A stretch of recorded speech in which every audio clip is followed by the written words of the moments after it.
الحمد لله رب العالمين، والصلاة والسلام على سيدنا ونبينا ومولانا محمد وعلى آله وأصحابه الطيبين الطاهرين. أما بعد، فقد قال رسول الله صلى الله عليه وسلم: الراحمون يرحمهم الرحمن، ارحموا من في الأرض يرحمكم من في السماء.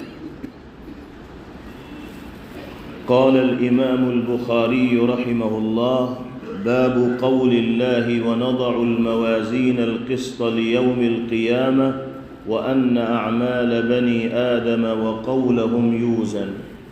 وقال مجاهد: القسطاس العدل بالرومية، ويقال القسط مصدر المقسط وهو العادل، وأما القاسط فهو الجائر.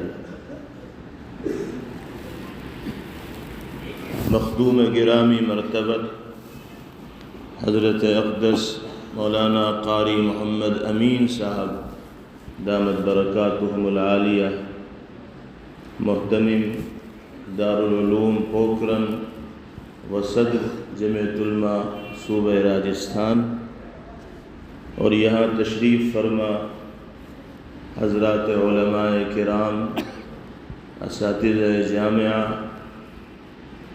عزیز طلبہ اور محترم بزرگوں اور بھائی، ہم سب کے لیے آج بڑے شرف و سعادت کی بات ہے کہ اللہ رب العزت والجلال نے ایک ایسی روح پرور اور ایمان افروز مجلس میں شرکت کی سعادت میسر فرمائی ہے، جس کو نسبت حاصل ہے اللہ کے حبیب جناب محمد الرسول اللہ صلی اللہ تعالی علیہ وسلم کے پاکیزہ کلام سے۔ باری تعالی اس نسبت پر ہم سب کے اس مقدس گھر کے احاطے میں جمع ہونے کو قبول فرمائے،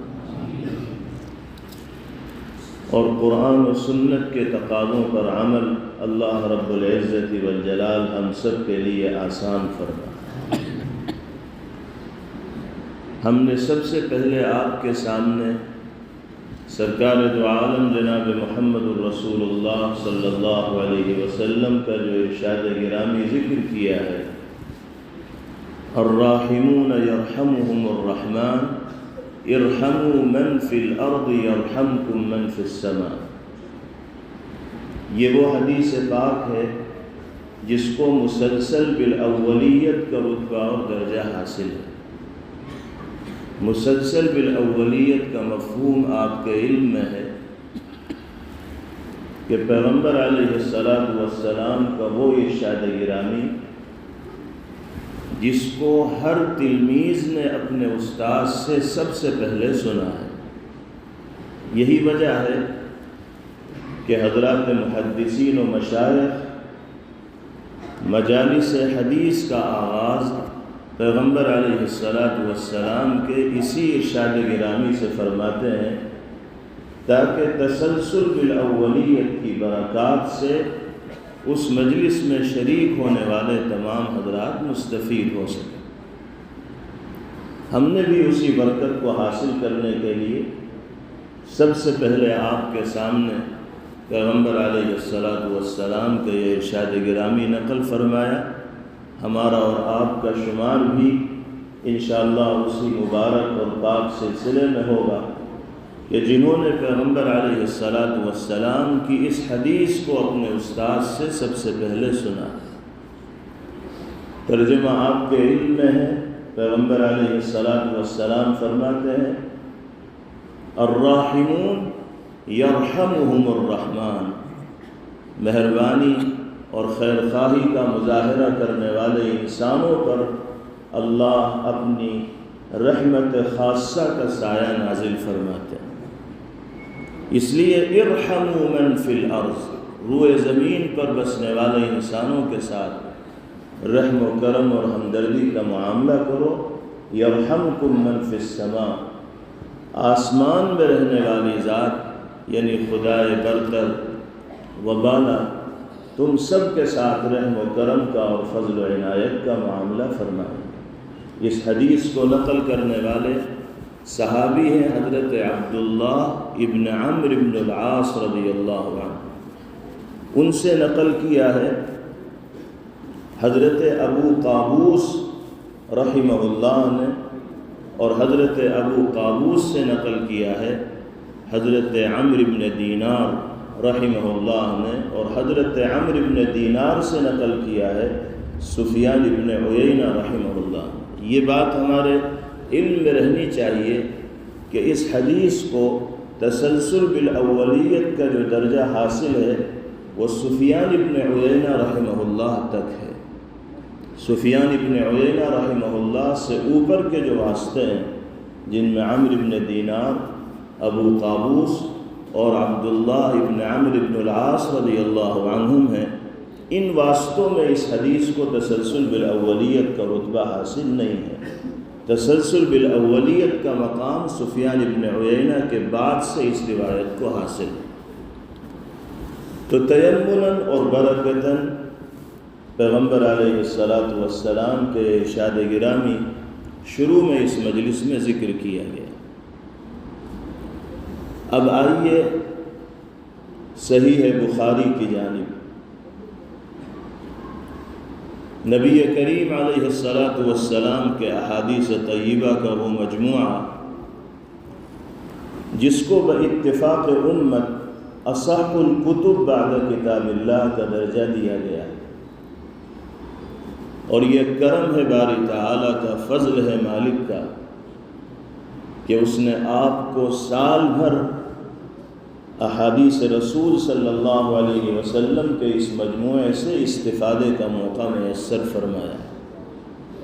اللہ تعالیٰ اس رشتے کو جو اس سال دور حدیث شریف میں حضرات اساتذہ کرام کے سامنے زانوِ تلمذ رہنے کے نتیجے میں احادیث رسول صلی اللہ علیہ وسلم سے آپ کو حاصل ہوا ہے، باری تعالیٰ زندگی کی آخری سانس تک اس کو برقرار رکھے اور قرآن و سنت کو اپنا اوڑھنا بچھونا بنا کر، قرآن و سنت کی خدمت کو اپنا مشغلہ بنا کر، اور قرآن و سنت کی ہدایات اور تقاضوں پر عمل کرتے ہوئے زندگی گزارنے کی توفیق باری تعالی ہم سب کو میسر فرمائے۔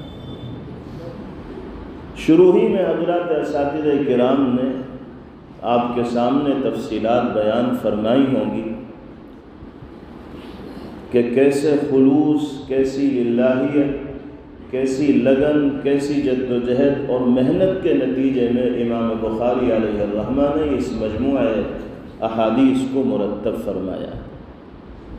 یہ مجموعہ 2-4 دنوں میں، 2-4 ہفتوں میں، 2-4 مہینوں میں، 2-4 سالوں میں مرتب ہو کر منظر عام پر نہیں آیا، بلکہ مسلسل 16 سال کی محنتوں کے بعد یہ مجموعہ احادیث مرتب ہو کر دنیا کے سامنے پیش کیا گیا،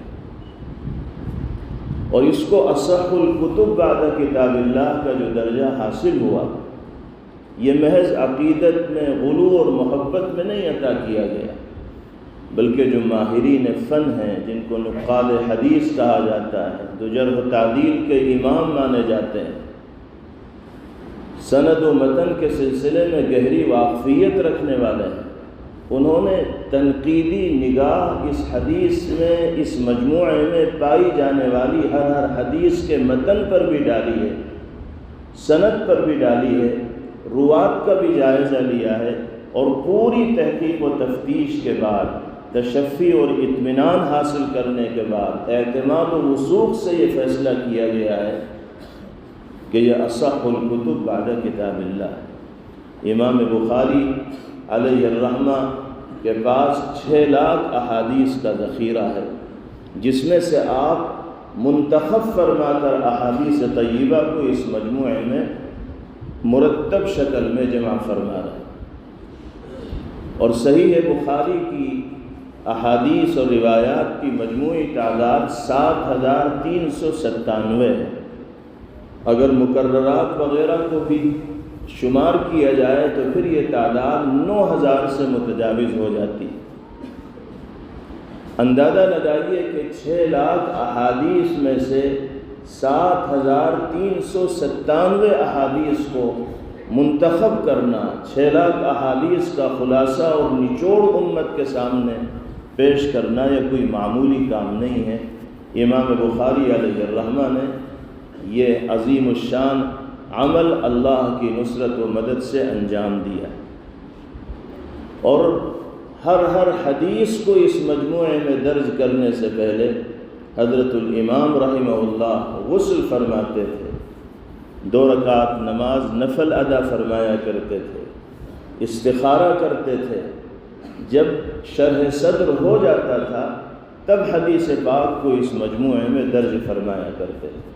اور جو ابواب و تراجم اور عناوین امام بخاری علیہ الرحمہ نے قائم فرمائے ہیں، ریاض الجنہ میں بیٹھ کر احادیث طیبہ پر وہ عناوین لگائے گئے، اور بہت سے عناوین وہ ہیں جو کعبۃ اللہ کے دروازے کے سامنے بیٹھ کر حرم مکی میں امام بخاری علیہ الرحمہ نے لگائے ہیں.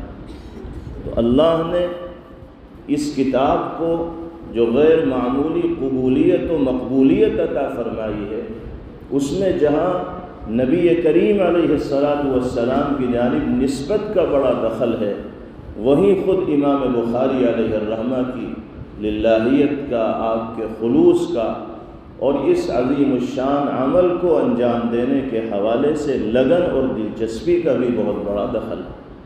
اللہ کا کرم ہے کہ اس نے ہمیں اور آپ کو بھی کسی درجے میں پیغمبر علیہ السلام کی احادیث طیبہ کے اس مجموعے سے وابستگی مرحمت فرمائی ہے. اللہ تعالیٰ اس وابستگی کا حق ادا کرنے کی توفیق ہم سب کو نصیب فرمائے. آپ نے دیکھا کہ صحیح بخاری کا آغاز کتاب بدء الوحی سے ہوا ہے، اور اختتام کتاب الرد علی الجہمیۃ وغیرها التوحید پر ہوا. امام بخاری علیہ الرحمہ کے امتیازات و کمالات میں سے ایک خصوصیت یہ بھی ہے کہ کیف متفق ابواب و روایات کو امام بخاری علیہ الرحمہ نے جمع نہیں فرمایا، بلکہ ہر کتاب تحریر کرتے وقت، ہر باب درج کرتے وقت، ہر عنوان لگاتے وقت، ہر حدیث پاک کا تذکرہ کرتے وقت کسی نہ کسی مناسبت کو پیش نظر رکھا ہے.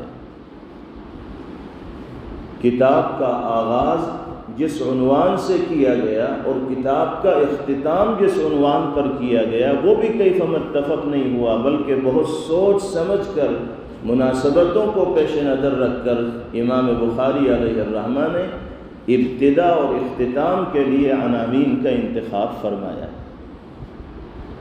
حضرت شیخ الحدیث مولانا محمد زکریا صاحب مہاجر مدنی نور اللہ مرقدہ کی رائے یہ تھی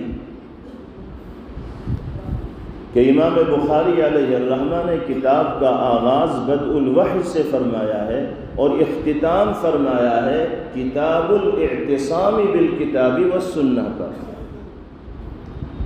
بظاہر ہمارے سامنے صحیح بخاری کا جو نسخہ ہے اس میں آخری کتاب کتاب التوحید ہے، لیکن حضرت شیخ الحدیث نور اللہ مرقدہ کی رائے یہ ہے کہ ہمارے خیال میں آخری کتاب صحیح بخاری کی کتاب التوحید نہیں بلکہ کتاب الاعتصام بالکتاب والسنہ ہے، اور کتاب التوحید اس کے لیے تکملہ اور تتمہ کی حیثیت رکھتا ہے.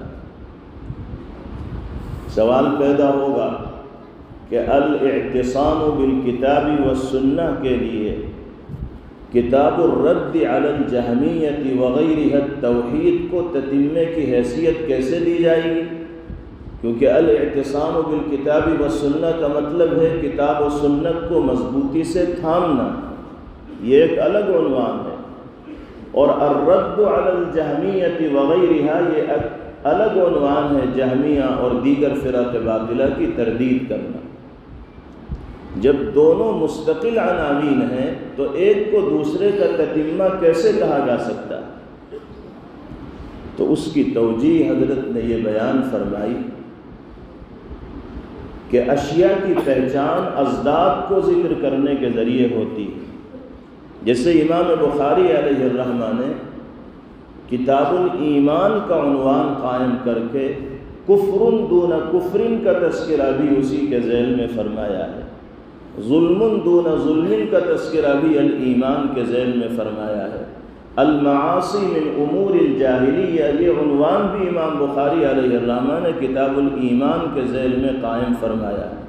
وہاں بھی یہی سوال ہوگا کہ الایمان الگ موضوع ہے اور ظلم دون ظلم الگ موضوع ہے، الایمان مستقل موضوع ہے اور المعاصی من امور الجاہلیہ یہ مستقل موضوع ہے، تو الایمان کے ذیل میں موضوع کیوں لایا جا رہا ہے؟ وہاں بھی شراح بخاری نے یہی جواب دیا ہے کہ ایمان کی کیفیات کو اور تفصیلات و جزئیات کو واضح کرنے کے لیے ضروری ہے کہ دوسرا رخ بھی پیش کیا جائے جو ایمان کے مخالف ہے۔ اسی طرح الاعتصام بالکتاب والسنہ کے تتمے اور تکملے کے طور پر الرد علی الجہمیہ کو امام بخاری علیہ الرحمہ نے ذکر فرمایا ہے کہ صحیح راستہ تو کتاب و سنت کو مضبوطی سے تھامنا اور اس کے تقاضوں پر عمل کرنا ہے، اور جہمیہ، معتزلہ، مرجیہ وغیرہ جو فرق باطلہ سے تعلق رکھنے والے لوگ ہیں وہ کتاب و سنت کے تقاضوں سے ہٹ کر زندگی گزارنے والے ہیں اور کتاب و سنت میں موجود تفصیلات کے خلاف یقین و اعتقاد رکھنے والے ہیں، اس لیے ان کی تردید بھی اسی موقع کے اوپر کی جائے گی۔ بہرحال حضرت شیخ الحدیث نور اللہ مرقدہ کی رائے یہ ہے کہ بدء الوحی سے کتاب کا آغاز ہے اور الاعتصام بالکتاب والسنہ پر اختتام ہو رہا ہے۔ اگر آپ اس حیثیت سے دیکھیں گے تو آپ اس نتیجے پر پہنچیں گے کہ جس موضوع سے کتاب کی شروعات کی گئی اسی موضوع پر کتاب کا اختتام کیا گیا۔ وحی سے مراد بھی تو علوم قرآنیہ ہیں، احادیث طیبہ ہوں یا آیات قرآنیہ ہوں، بذریعہ وحی جناب رسول اللہ صلی اللہ علیہ وسلم تک پہنچی ہیں، بس فرق یہ ہے کہ قرآن وحی متلو ہے اور احادیث طیبہ وحی غیر متلو۔ تو بدء الوحی سے جس مضمون کا تذکرہ امام بخاری علیہ الرحمہ فرما رہے ہیں، الاعتصام بالکتاب والسنہ کو آخری عنوان قرار دے کر اسی مضمون پر مہر لگا رہے ہیں۔ یہ مناسبت ہے اول و اخیر میں۔ حضرت شیخ الحدیث نور اللہ مرقدہ کے علاوہ دیگر حضرات کی رائے یہ ہے کہ صحیح بخاری کا اصلاً آغاز کتاب الایمان سے ہوا ہے اور اختتام کتاب الرد علی الجہمیہ وغیرہ التوحید پر ہو رہا ہے۔ سوال پیدا ہوگا کہ ہم تو دیکھتے ہیں کہ کتاب کا آغاز بدء الوحی سے ہو رہا ہے اور آپ فرما رہے ہیں کہ کتاب الایمان سے ہو رہا ہے، تو اس کا جواب شارحین نے یہ دیا ہے کہ بدء الوحی کا تذکرہ امام بخاری علیہ الرحمہ نے تقدمے اور تمہید کے طور پر فرمایا ہے، کیونکہ وحی علوم قرآن و سنت کے لیے منبع و مصدر و سرچشمے کی حیثیت رکھتی ہے، اس لیے امام بخاری علیہ الرحمہ نے ابتداءً وحی کا تذکرہ فرمایا اور پھر اس کے بعد اصولی طور پر الایمان، العلم وغیرہ کتب کا امام بخاری علیہ الرحمہ نے ذکر فرمایا ہے۔ اگر یہ بات مان لی جائے تو الایمان کا جو موضوع ہے وہی موضوع الرد علی الجہمیہ وغیرہ التوحید کا بھی ہے۔ اس اعتبار سے بھی اول و آخر میں من کل الوجوہ مناسبت پائی جا رہی ہے۔ آخری باب امام بخاری علیہ الرحمہ نے قائم فرمایا باب قول اللہ وَنَضَعُ الْمَوَازِينَ الْقِسْطَ لِيَوْمِ الْقِيَامَةِ وَأَنَّ أَعْمَالَ بَنِي آدَمَ وَقَوْلَهُمْ تُوزَنْ یَیُوزَنْ دونوں طرف پڑھا جا سکتا ہے۔ یہ باب کس کتاب کا ہے؟ کتاب التوحید کا ہے، جس کا تفصیلی عنوان ہے الرد علی الجہمیہ وغیرہ التوحید۔ اب سوال پیدا ہوگا کہ کتاب التوحید میں اور باب قول اللہ وَنَضَعُ الْمَوَازِينَ الْقِسْطَ لِيَوْمِ الْقِيَامَةِ میں کیا مناسبت ہے؟ بظاہر مناسبت ظاہر نہیں ہو رہی، کیونکہ توحید میں ایک مستقل موضوع بیان کیا جا رہا ہے، اور اس آیت مبارکہ میں وزن عمل کا تذکرہ کیا جا رہا ہے۔ اللہ تعالیٰ یہ فرما رہے ہیں کہ قیامت کے دن ہم انسانوں کے اعمال و اقوال کا وزن کرنے کے لیے ترازو قائم کریں گے۔ امام بخاری علیہ الرحمہ نے کتاب و باب کے درمیان بھی مناسبت کو پیش نظر رکھا ہے۔ یہاں کیا مناسبت ہے کتاب التوحید اور باب قول اللہ ونضع الموازین کے درمیان؟ یہ مناسبت دقیق ہے اور اساتذہ کرام نے آپ کو بتائی بھی ہوگی۔ مناسبت یہ ہے کہ التوحید کے ضمن میں امام بخاری علیہ الرحمہ نے جن مباحث سے تعرض فرمایا ہے، جن امور پر بحث فرمائی ہے، ان میں سے بعض کا تعلق باری تعالیٰ کی ذات کے ساتھ ہے اور بعض کا تعلق باری تعالیٰ کی صفات کے ساتھ۔ ذات باری تعالیٰ کا اثبات اور صفات باری تعالیٰ کا اثبات۔ باری تعالیٰ کی صفات میں ایک اہم صفت ہے کلام، اور صفت کلام کا مظہر عتم ہے قرآن کریم، اور قرآن کریم کی یہ آیت مبارکہ ہے جس کو امام بخاری علیہ الرحمہ نے اپنے باب کا عنوان قرار دیا ہے۔ اس اعتبار سے یہ باب کتاب التوحید کے ساتھ من کل الوجوہ مناسبت رکھنے والا ہے، کیونکہ التوحید کے ذیل میں صفات باری تعالیٰ سے بحث کی گئی، اور صفات میں ایک اہم صفت کلام ہے، اور صفت کلام کا مظہر عتم کلام الہی قرآن کریم ہے۔ اسی قرآن کریم کی یہ آیت مبارکہ ہے وَنَضَعُ الْمَوَازِينَ الْقِسْطَ لِيَوْمِ الْقِيَامَةِ وَأَنَّ أَعْمَالَ بَنِي آدَمَ وَقَوْلَهُمْ تُوزَنْ۔ یہ دعویٰ ہے امام بخاری علیہ الرحمہ کا، اللہ تعالیٰ کا ارشاد گرامی ہے کہ ہم قیامت کے دن انصاف کے ترازو قائم کریں گے۔ سوال یہ پیدا ہوتا ہے کہ سب سے آخری باب میں عنوان کے طور پر یہی آیت مبارکہ امام بخاری علیہ الرحمہ کیوں لے کر آئے؟ قرآن پاک میں تو اور بھی بہت سی آیات ہیں۔ اگر آیت قرآنیہ ہی کو ذکر کرنا مقصود تھا تو کسی اور آیت کو بھی عنوان بنا کر پیش کیا جا سکتا تھا۔ جواب اس کا یہ ہے کہ امام بخاری علیہ الرحمہ وزن اعمال سے متعلق آیت مبارکہ کو یہاں ذکر کر کے امت کو یہ پیغام دینا چاہتے ہیں کہ ہم نے پیغمبر علیہ السلام کی احادیث طیبہ کا یہ مجموعہ میزان کی حیثیت سے آپ کو پیش کر دیا ہے۔ اب آپ جو عمل بھی کریں اور جو جملے اپنی زبان سے ادا کریں اس کو پیغمبر علیہ السلام کی احادیث طیبہ کے اس مجموعے کی روشنی میں پرکھ لیا کریں کہ صحیح بولا گیا ہے یا غلط بولا گیا ہے، صحیح کام کیا گیا ہے یا غلط کام کیا گیا۔ وزن اعمال کا تذکرہ اس آیت مبارکہ میں ہے، میزان عدل کا تذکرہ اس آیت مبارکہ میں ہے۔ براعت اختتام کے طور پر اور اس آیت کے مضمون کو اخذ کرتے ہوئے امام بخاری علیہ الرحمہ یہ فرمانا چاہتے ہیں کہ ہم نے اس مجموعہ احادیث کو مرتب کر کے آپ کے درمیان پیش کر دیا۔ آپ اس کو اب میزان سمجھیے، معیار سمجھیے، اچھے اور برے کی کسوٹی اس کو سمجھیے۔ جو اس کے مطابق ہوگا وہ صحیح ہوگا، اور جو اس مجموعے کے خلاف ہوگا وہ قابل قبول نہیں ہوگا۔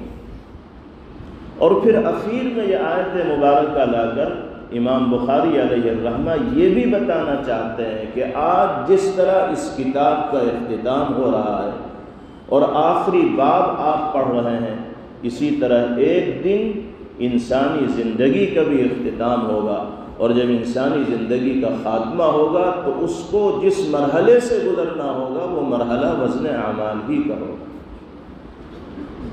جیسے کتاب کے آخری باب کے طور پر اس آیت مبارکہ کو لایا گیا، اسی طرح انسانی زندگی کا جو آخری باب ہوگا اس میں بھی انسان کو وزن اعمال کے مرحلے سے گزرنا ہوگا۔ فَمَنْ ثَقُلَتْ مَوَازِينُهُ فَأُولَئِكَ هُمُ الْمُفْلِحُونَ وَمَنْ خَفَّتْ مَوَازِينُهُ فَأُولَئِكَ الَّذِينَ خَسِرُوا أَنفُسَهُمْ بما كانوا بآياتنا یظلمون، جن کا میزان عمل وزنی ہوگا، بھاری ہوگا، وہ کامیاب ہوں گے، اور جن کا میزان عمل ہلکا ہوگا تو وہ اپنی جانوں پر ظلم کرنے والے ہوں گے، اپنا خسارہ اور نقصان کرنے والے ہوں گے ان بدعمالیوں کی وجہ سے جو دنیا میں وہ کیا کرتے تھے۔ اس وجہ سے آخری باب کے طور پر امام بخاری علیہ الرحمہ نے اس آیت مبارکہ کو ذکر فرمایا ہے۔ امام بخاری علیہ الرحمہ عام طور پر آپ نے دیکھا ہوگا کہ ابواب میں جب عناوین قائم فرماتے ہیں تو آیات قرآنیہ کا ذکر فرماتے ہیں۔ یہ حضرت کا مزاج رہا، معمول رہا کہ جس عنوان کے موافق ان کو کوئی آیت مبارکہ ملی تو اس کو عنوان میں درج فرمایا۔ خاص طور پر کتاب التوحید میں آپ غور کیجئے، اکثر ابواب میں امام بخاری علیہ الرحمہ نے آیات قرآنیہ کو ذکر کرنے کا التزام کیا۔ وجہ اس کی یہ ہے کہ التوحید کے ضمن میں ذکر کردہ مباحث اکثر و بیشتر اعتقاد سے تعلق رکھنے والے ہیں، عقیدے سے تعلق رکھنے والے ہیں، اور عقیدے کے ثبوت کے لیے دلیل کا قطعی ہونا ضروری ہے۔ قرآن پاک سے زیادہ قطعی الدلالہ کون سی دلیل ہو سکتی ہے؟ اگرچہ احادیث متواترہ اور صحیحہ بھی امام بخاری علیہ الرحمہ نے پیش فرمائی ہیں، لیکن جہاں جس عنوان سے متعلق کوئی آیت مبارکہ ملی تو امام بخاری علیہ الرحمہ نے اس کو ضرور درج فرمایا۔ یہاں پر بھی امام بخاری علیہ الرحمہ کا مقصد اس عنوان کے ذریعے وزن اعمال کے حوالے سے اہل حق کے نظریے کو ثابت کرنا ہے اور اہل باطل کے نظریے کی تردید کرنا ہے۔ اہل حق کا یہ متفقہ موقف ہے کہ اعمال کا وزن ہوگا، اقوال کا وزن ہوگا، انسان جو کچھ اپنی زبان سے بولتا ہے اللہ کے یہاں وہ سب چیزیں محفوظ ہوتی ہیں، اور ایک دن وہ آئے گا کہ ساری تفصیلات انسان کے سامنے پیش کر دی جائیں گی۔ اس کے بالمقابل معتزلہ سے تعلق رکھنے والے بعض فرقوں کا اور اہل باطل کا یہ نظریہ ہے کہ اعمال و اقوال کا کوئی وزن نہیں ہوگا۔ وہ ہر چیز کو تسلیم کرنے میں عقل کا سہارا لیتے ہیں، جب تک کوئی بات ان کی عقل میں نہیں آتی اس وقت تک وہ نہیں مانتے۔ وہ یہ کہتے ہیں کہ اعمال از قبیل اعراض ہیں، اعمال اجسام والے نہیں ہیں بلکہ اعراض کی قبیل سے ہیں۔ ایک آدمی نے نماز پڑھی، ختم ہو گئی، روزہ رکھا، ختم ہو گیا، زبان سے کچھ بولا، جملہ فضا میں نکلا اور تحلیل ہو گیا۔ اب ان نمازوں کا، روزوں کا، قول کا وزن کیسے ہوگا؟ یہ چیزیں جسم رکھنے والی تو ہیں نہیں۔ چونکہ یہ بات ان کی عقل میں نہیں آئی، اس لیے وہ اسے تسلیم ہی نہیں کرتے، مانتے ہی نہیں۔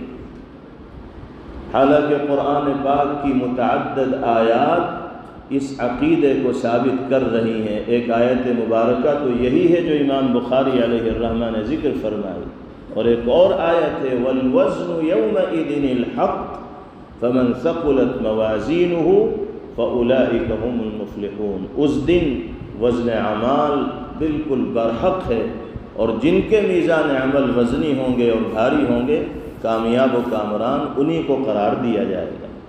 تو امام بخاری علیہ الرحمہ نے عنوان کے طور پر آیت مبارکہ کو اس وجہ سے ذکر فرمایا کہ اس سے ایک عقیدے کو ثابت کرنا مقصود تھا جو اہل حق کا عقیدہ ہے، اور اہل باطل کے نظریے کی تردید کرنی۔ وَأَنَّ أَعْمَالَ بَنِي آدَمَ وَقَوْلَهُمْ تُوزَنْ، بتا دیا کہ صرف اعمال ہی کا وزن نہیں ہوگا بلکہ اقوال کا بھی وزن ہوگا۔ جو وقت ہمیں دیا گیا تھا وہ مکمل ہو گیا، اس لیے اب ترجمہ کر لیں۔ حضرت مجاہد جو تفسیر کے باب میں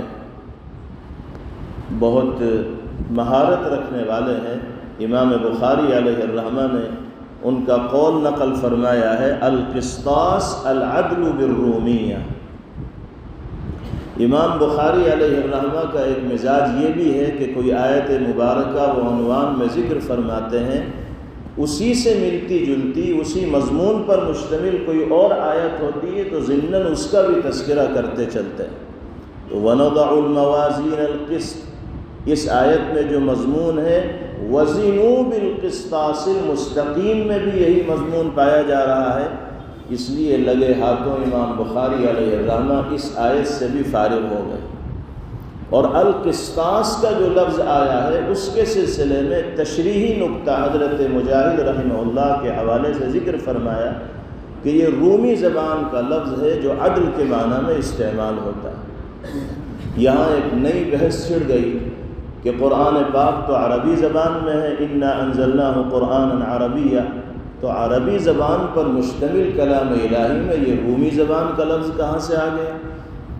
اور اگر واقعتاً یہ رومی زبان کا لفظ ہے تو پھر قرآن کے عربی ہونے کا دعویٰ کرنا یہ کیسے صحیح ہوگا؟ عربی تو وہ کہ جس میں سارے کلمات اور جملے عربی ہوں، تو یہ رومی کلمہ یہاں کیسے آ گیا؟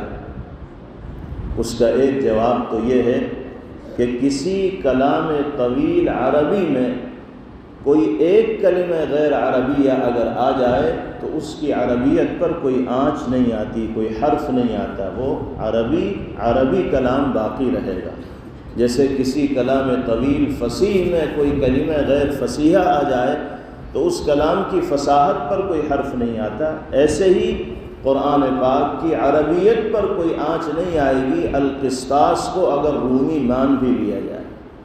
دوسرا جواب یہ ہے کہ قسطاس رومی زبان کا لفظ رہا ہوگا، لیکن جب اللہ کے کلام میں اس کو استعمال کر لیا گیا تو اب یہ عربی کے قالب میں ڈھل گیا ہے، اب یہ عربی زبان ہی کا حصہ بن گیا ہے۔ اب یہ بحث ہی نہیں کی جا سکتی کہ رومی زبان کا لفظ قرآن پاک میں کیسے استعمال کیا گیا۔ اس کے بعد فرمایا گیا کہ قسط یہ ازداد میں سے ہے، کبھی عدل کے معنی پر دلالت کرتا ہے اور کبھی جور اور ظلم کے معنی پر دلالت کرتا ہے۔ اگر قسط کو مقسط کا مصدر مانیں گے تو اس کی دلالت عدل پر ہوگی۔ آپ سوال کریں گے کہ مقسط کا مصدر قسط کیسے ہوگا؟ مقسط کا مصدر کیا ہونا چاہیے؟ اقساط ہونا چاہیے، اقسط یقسط اقساطا فہو مقسط، تو قسط مقسط کا مصدر کیسے ہو گیا؟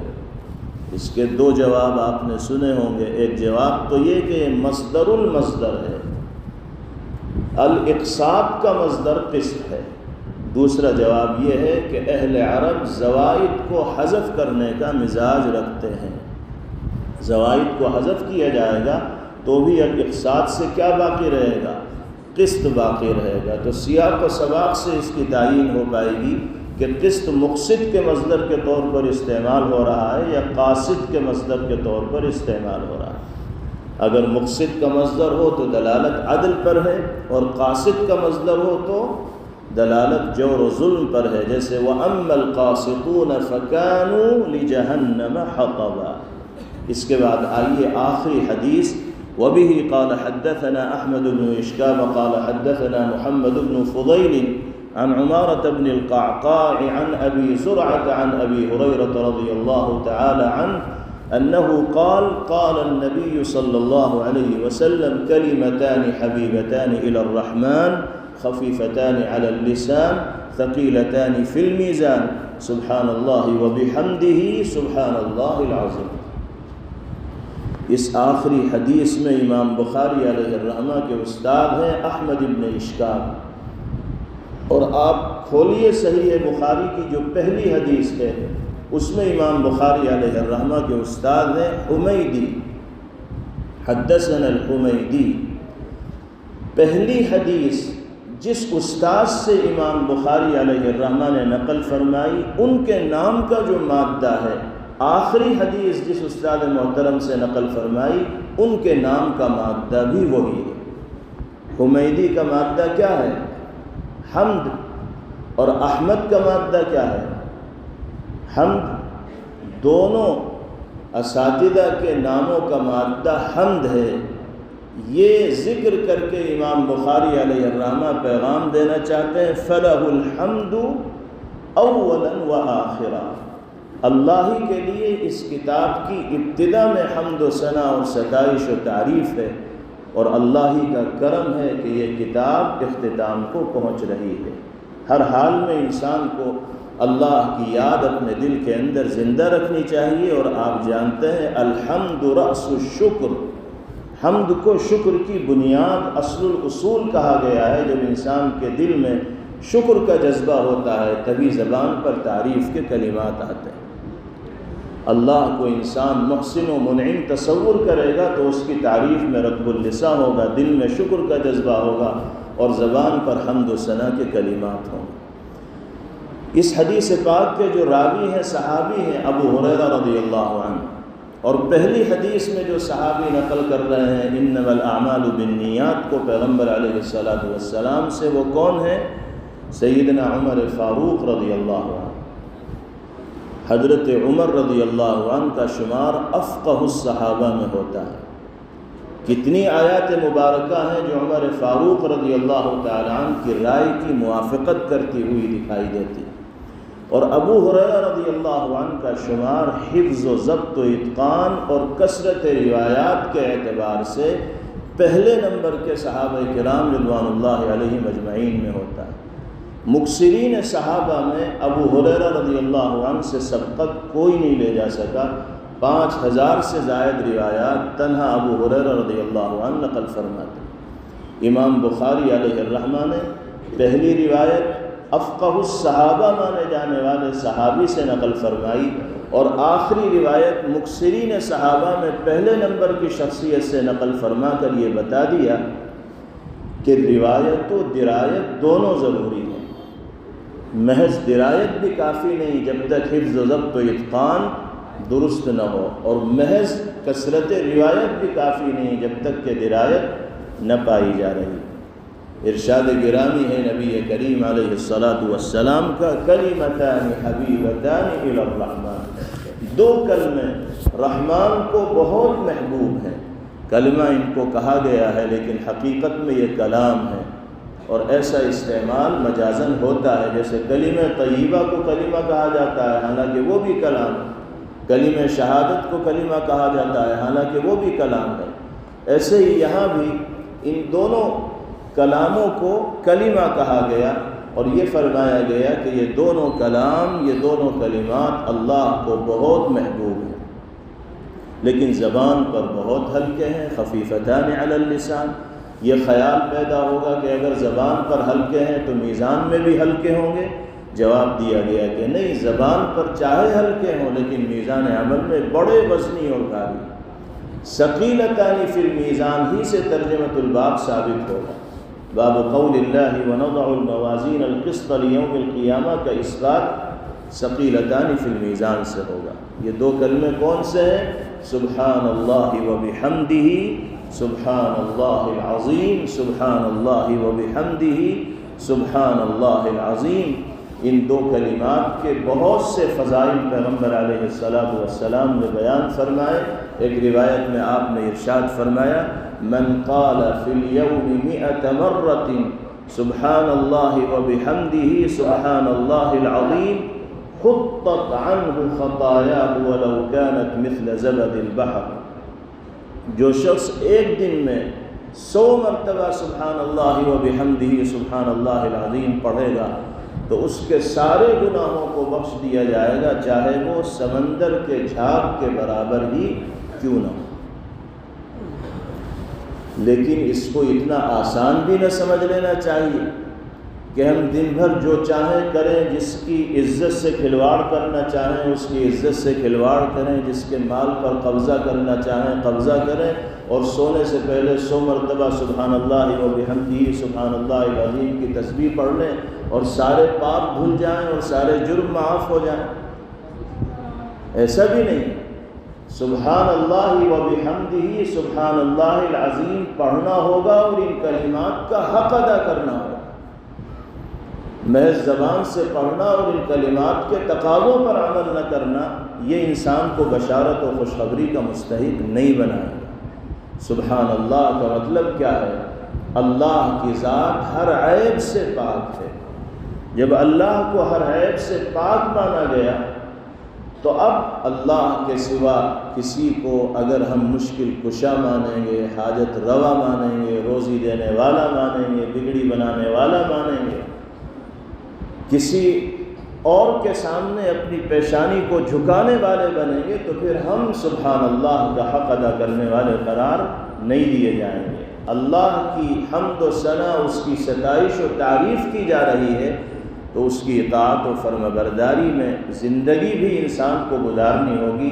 جب ان کلمات کے تقاضوں پر انسان کا عمل ہوگا تو پھر انشاءاللہ باری تعالیٰ اس کو ان خوشخبریوں کا اور انعامات کا مستحق بنائے گا جس کا تذکرہ سرکار دو عالم جناب رسول اللہ صلی اللہ علیہ وسلم نے فرمایا ہے۔ اللہ تعالیٰ ہمیں ان کلمات کا ورد کرنے کی بھی توفیق عطا فرمائے اور ان کا حق ادا کرنے کی توفیق بھی مرحمت فرمائے۔ سب سے اخیر میں امام بخاری علیہ الرحمہ سبحان اللہ و بحمدہ سبحان اللہ العظیم سے متعلق روایت کو ذکر کر کے یہ پیغام بھی دینا چاہتے ہیں کہ جس طرح ہم اپنی اس کتاب کا اختتام اللہ کے نام پر کر رہے ہیں، اس کی تسبیح و تحمید اور تقدیس کو بیان کرتے ہوئے، ایسے ہی جب انسان کی زندگی کی شام ہو اور دنیا سے وہ جا رہا ہو تو اس کی زبان پر بھی اللہ کا نام ہونا چاہیے، اللہ کی یاد ہونی چاہیے۔ کسی بھی طرح اللہ کو ذکر کرتے ہوئے اور یاد کرتے ہوئے انسان دنیا سے رخصت ہوگا تو حسن خاتمے کی دولت سے وہ مالا مال ہوگا۔ باری تعالی ہم سب کو قرآنی اور نبوی ہدایات پر عمل کرنے کی توفیق نصیب فرمائیں، اور جو مضامین اس مجموعہ احادیث کے ذریعے ہم تک پہنچے ہیں، باری تعالی ہمیں ان مضامین کو یاد رکھنے کی اور اس کو دنیا میں عام کرنے کی اور اس کے تقاضوں پر عمل کرنے کی توفیق مرحمت فرمائیں۔ وآخر دعوانا ان الحمد للہ رب العالمین۔